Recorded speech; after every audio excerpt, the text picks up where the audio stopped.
Right, viewers, we got Colin Vincent here, who's got, I think it's the best car in the show really, but people don't realise he's got an original twin cam MGA.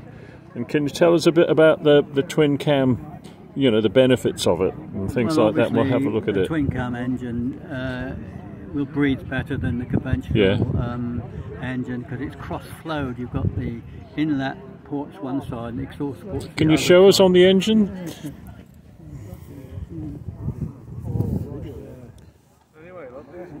It's all a bit buried on a twin cam because there's not a lot of room, but you see the exhaust pipes in there, right? And the inlet is this side, so the flow is to go through the cylinder head like that. Yeah.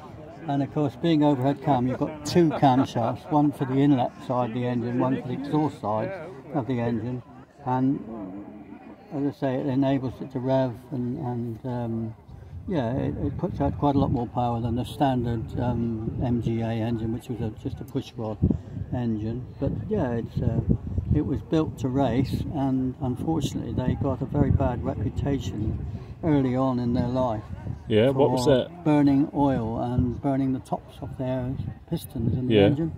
And it wasn't until, I don't know, 10, 12 years ago they discovered why MGAs did this. Yeah. And of course in the end it was so bad that PMC withdrew them. They stopped selling twin cams. It was costing them a fortune in guaranteed claims and so on. And they discovered that the problem was when the engine revved, we'll say about 4,000 revs, I'm not sure about that, but when it revved to about 4,000 revs, it used to cause froth in the carburetor float chambers on the original SU carburetors, and the froth made the engine run very weak, and of course the weak mixture caused the burning, and the burning would quite severe. It would burn the tops off their pistons.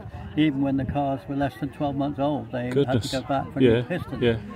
So it wasn't, I say, until 12, 15 years ago, we'll say, that they did a survey and asked all the people who had MGA twin cams to report on how long they'd had them, whether they had problems with the pistons and so on, and they discovered that there was something common to the cars with the SU carburetors, the standard carburetors, that was not occurring on the carburetor, the engine modified Weber carburetor. So these are Webers on this. These are Webers. Let's have a look round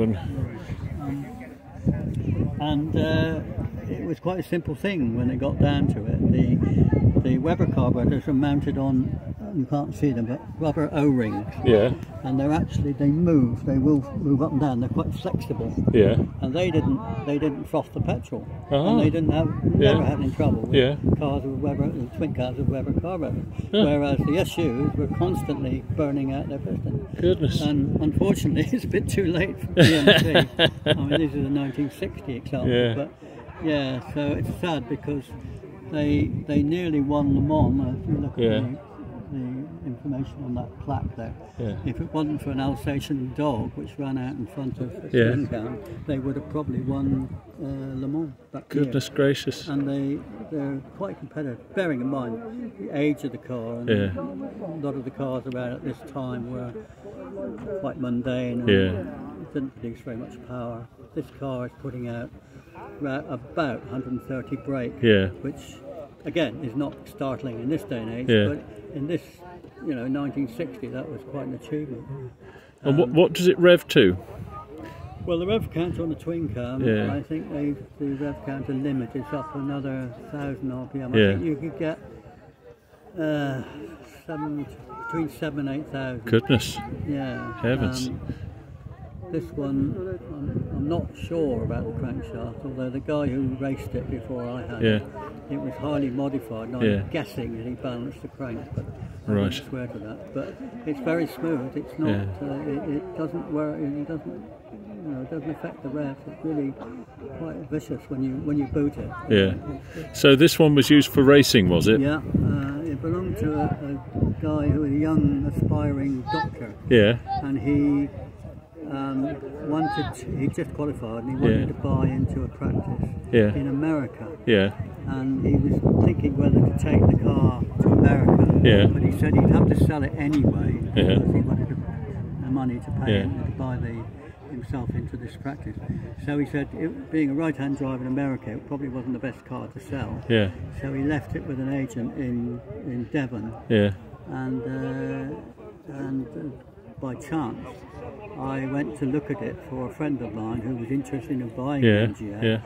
But when he, fairly elderly gentleman, when he went to drive it, he couldn't believe it. You know, the performance alone, but it also had a close ratio gearbox. And, it would stall if you didn't give it some revs. It didn't want to go. And he said, "There's no way I could drive this, or my wife." So he said, "That's it. I'm not going to buy it." So on the way home from Perth, he said, "Well, why don't you buy it?" So I eventually, I wanted it, but obviously I didn't know whether I could afford it. Yeah.